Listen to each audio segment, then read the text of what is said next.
Hello, people out there, wherever you are. This is Mark, and I am making another video because I watched a video a couple days ago from Steve Etzel, and it gave me an idea of something to do. So I will show you what my idea was and what I did. And if you have any interest, that's great. If not, so be it. So this is the beginning of this video is going to be kind of a math thing. I'll show you what I did, how I did it, and then I'll show you how I was able to simulate it and see how it worked. Because one of my hobbies the last few years is to write computer programs that play baseball simulation board games. So I can write it. Was able to write it so I could play, just one game at a time, or I could play a whole season. It's got manager, logic built into it. It's got full seasons of schedules and lineups and things like that built into it. So it's got a lot of stuff. Uh, I wrote it for a number of different games, but I keep coming back to the Sports Illustrated game that I grew up with that came out in the 1970s. I kind of like it because probably nostalgia, because that's what I used to do when I was a little guy. So I kind of stuck with it. So one thing that Steve Etzel's video was on pitcher fatigue in baseball sims. So he talked about different sims and how they did it. And one thing that Sports Illustrated of the 1970s did not have was any kind of fatigue for pitchers. It was all up to whoever was playing the game to decide, when a pitcher would become tired and should come out. So I watched Steve's thing and I liked it, and it gave me an idea of a new way of doing it. I did devise my own way of doing it, which I will discuss right now. So the pitcher fatigue methods. Okay, so my objective of the pitcher fatigue in my program that runs Sports Illustrated Baseball is to try to get the results of the game to match the number of games pitched by each pitcher and the number of innings pitched by each pitcher. Match those up from my game that I run to the actual things that happened in the actual season for each pitcher.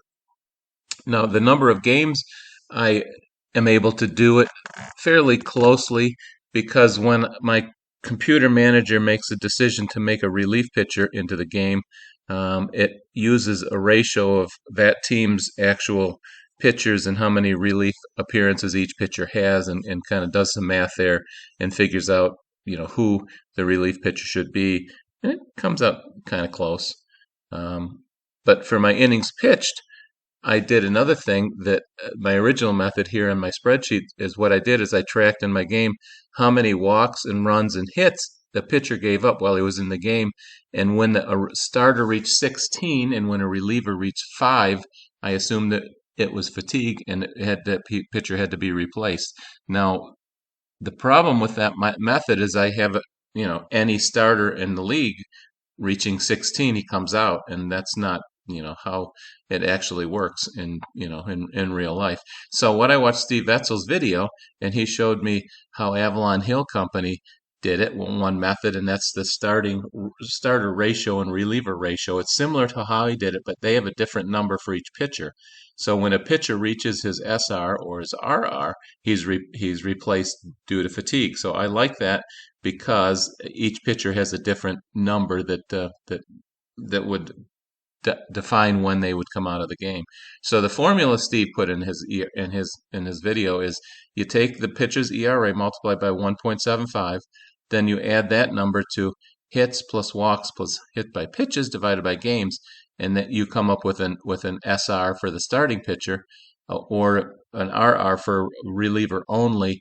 If a pitcher was also a starter and a reliever, what his video said was just take the starter number and take it in half, and that's his reliever number. So I did that, and here's kind of what it looks like in my spreadsheet. You can see here's all the pitches from 1971 by team, and some of their stats that I pulled out of baseball research. You can see column C and D are the SR and RR that this program calculated, and on T and U you can see the math, the ERA times 1.75 and the other one that added together, and then there's the RR. So that is how I came up with a different SR and different RR for each pitcher versus my old way of just using the same number for all starters and all relievers. So one thing I found was kind of interesting is the best pitchers don't necessarily have the highest starter ratio because the way the thing is calculated. So this is the sort of innings pitched by per game for 1971 American Leaguers, and I just sorted on that.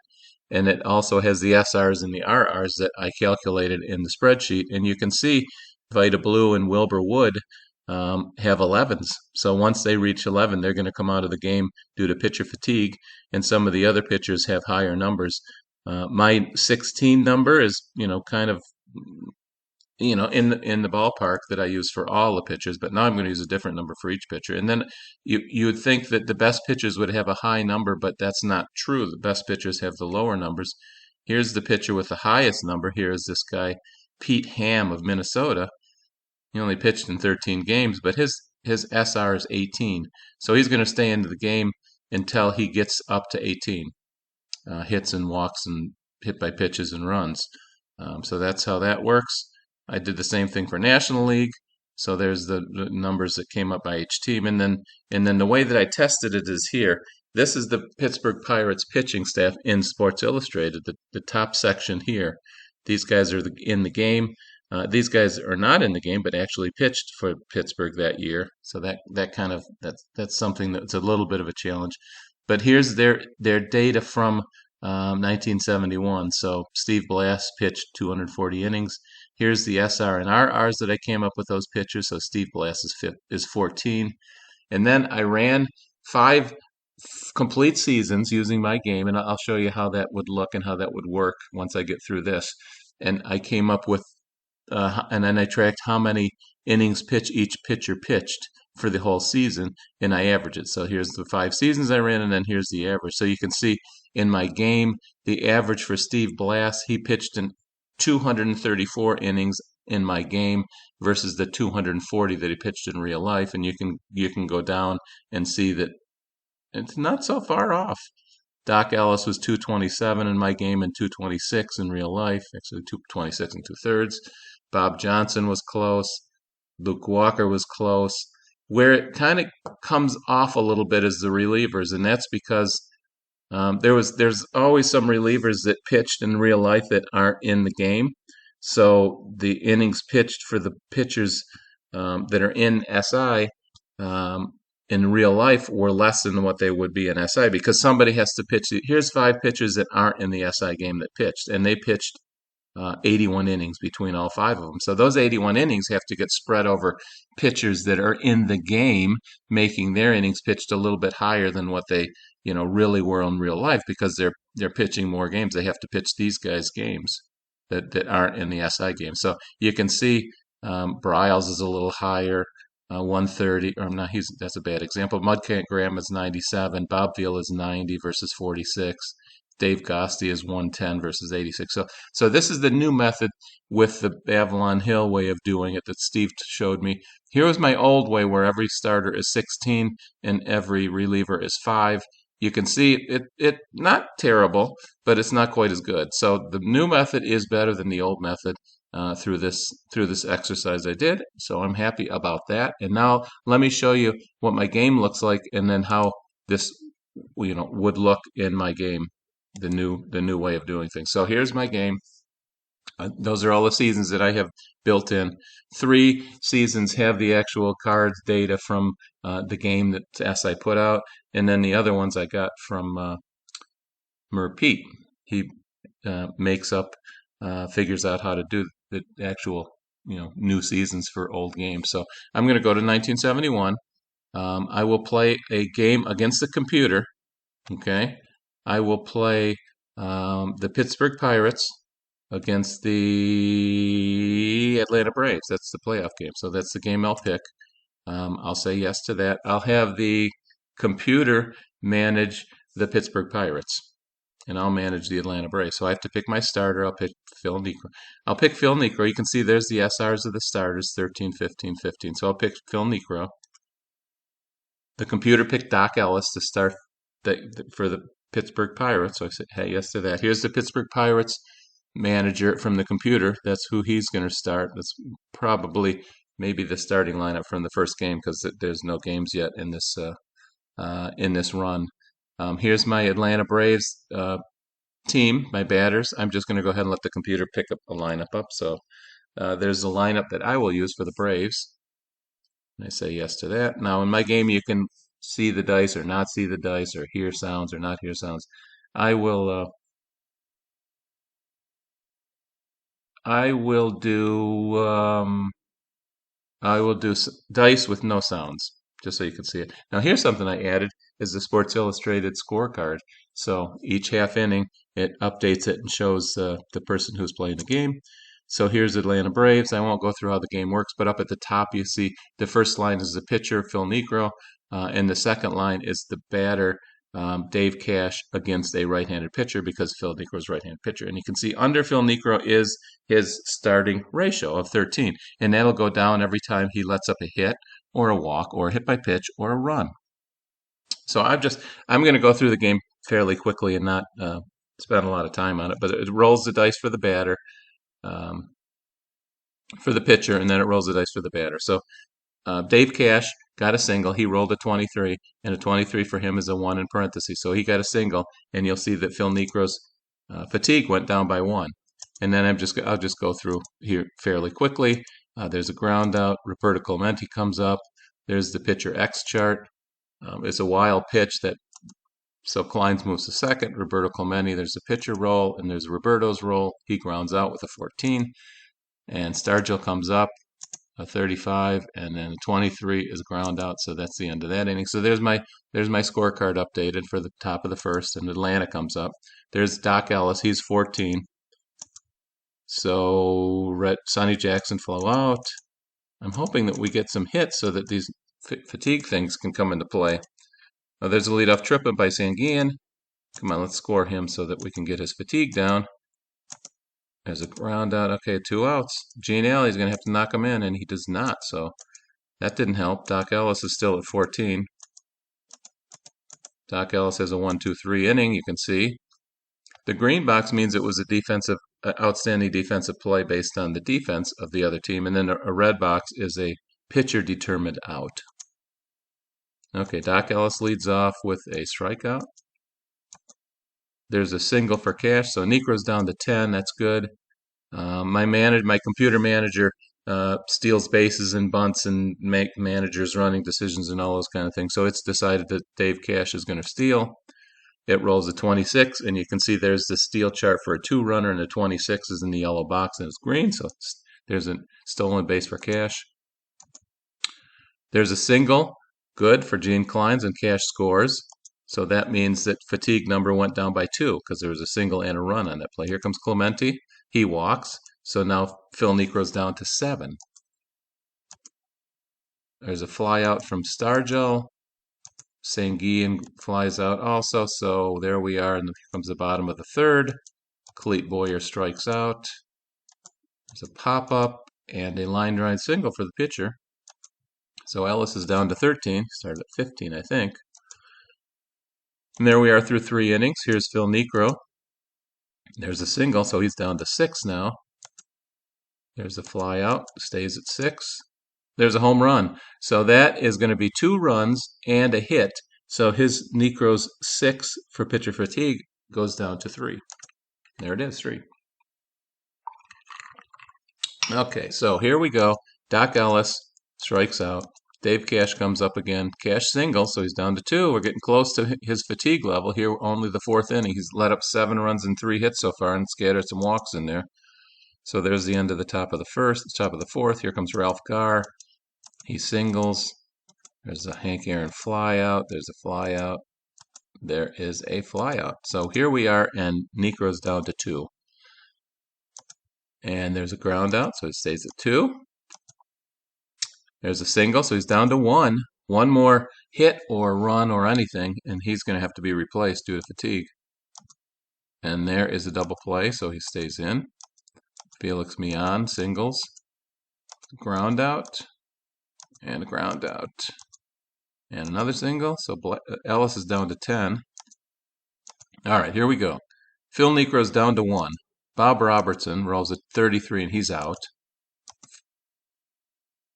Pagan gets struck out because Phil Niekro rolled a 37, and you can see in the yellow box he's got a strikeout on 37. So Gene Alley gets a single, and this will be it. So he's going to go down to 0, and you can see the thing pops up and says pitcher must be replaced due to fatigue.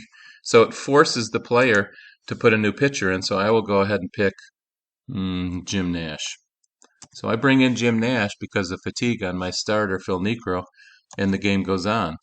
Ellis singles, so on and so forth. I'll just go through here quickly to see if Doc Ellis is going to have a complete game or not.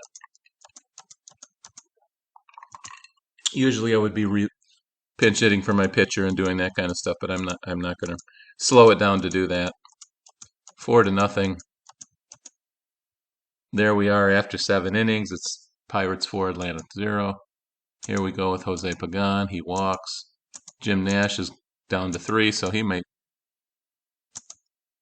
have to be relieved. There's a walk. He's down to 2. A hit now. Okay, there's a defensive play. Here comes Roberto Clemente. He singles. Clemente singles, 2-run score. So Nash has exhausted his numbers. He started at a 7, I think, and now he's down below 0, and he has to be replaced. So relievers come out to replace quicker. So now I will bring in their best reliever, Cecil Upshaw, to pitch to Stargell. Stargell singles, another run score, so it's now 7-0. Sanguillen comes up. There's a pitcher's X. There's a wild pitch. Sanguillen's still up, a 23, and then a 23. He scores. Now you can see the 1 in parentheses, so the computer manager will have to decide whether he's going to have Stargell try to score or not. There's 2 outs. That's the one change that I made to how the game works. If there's 2 outs and there's a manager's running decision on a hit, not on a fly ball, but on a hit, I know that the Stargell will be running on contact, so he should be given a little bit of a benefit of that. So instead of a 0, I make him a 1. The manager decided to hold him at third anyway, so he stopped at third. There's a home run. Cecil Upshaw is letting up runs big time. So he's down to 1. There's a pop out. This is getting to be a blowout. 11-0 for Pittsburgh. Cecil Upshaw bats because I'm not going to do any pinch hitting. There's a walk. There's a farce out. There's a double. Uh-oh. Doc Ellis's shutout is in jeopardy. 24 from Ellis, and then a 32. He gets out of the inning. Orlando Cepeda pops out. So there is through 8 innings. One more hit, and old Cecil Upshaw is going to be fatigued. There's a ground out. Let's see if we can get Doc. He gets Doc Ellis to strike out. Davy Cash. Cash flies out. So Cecil Upshaw made it through the top of the 9th. Here we go, the bottom of the 9th. Ellis has still got pitcher fatigue 7, so he's got plenty of numbers left. Now he's down to 6. You can see that. There's a pop out, and Marty Perez strikes out. So that is the old ball game. Pittsburgh Pirates run 11-0. So there's the final score, the final scorecard. Ellis gets the win. There's the 3 pitchers for Atlanta. 3 were required due to pitcher fatigue for the ones that started, and the first reliever all had to be relieved. There's no pinch hitters, so I didn't do anything like that in this game. So there's my stats, my final stats. There's Pirates hitting. There's Atlanta Braves hitting. There's Pirates 1 pitcher, Doc Ellis, pitched all 9 innings. There's the 3 pitchers for the Braves. And that's how you play one game. So that's kind of how it works. Now what I'm going to do is I'm going to zero out all the stats. So everything's 0. Now I will run a full season, which does very quickly. And what it does is it plays all the games. Both teams managed by the computer logic.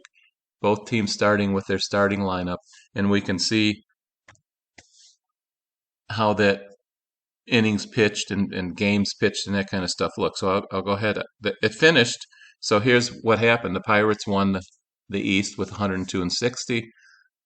And then the Atlanta Braves won the West. So it turned out the same way as it did in real 1971. Doesn't always, but it did this time. So let me look at the Pirates pitching. So there's pitching. 17 is the Pirates team. So there's the Pirates pitching. And you can see they all started the right number of games. Some of them relieved and some of them didn't. The first three did not have it. The first four didn't relieve any games because they're only starters, and then the rest of them had some relief because here's games and then here's games started. Here's all the innings pitched. You can't really see how that compares because I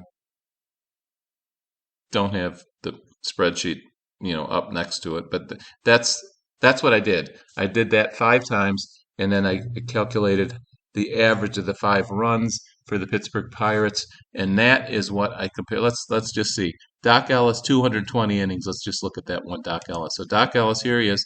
In the real life, he pitched 226. When I ran the 5 seasons the last time, his average was 227. And now in this one game, it was 220. You can see here's the 5 seasons. So he's 217, 233, 225. So 220 is right in the range that I had for the 5 seasons that I ran to do this. So that my conclusion is, let's go back to this.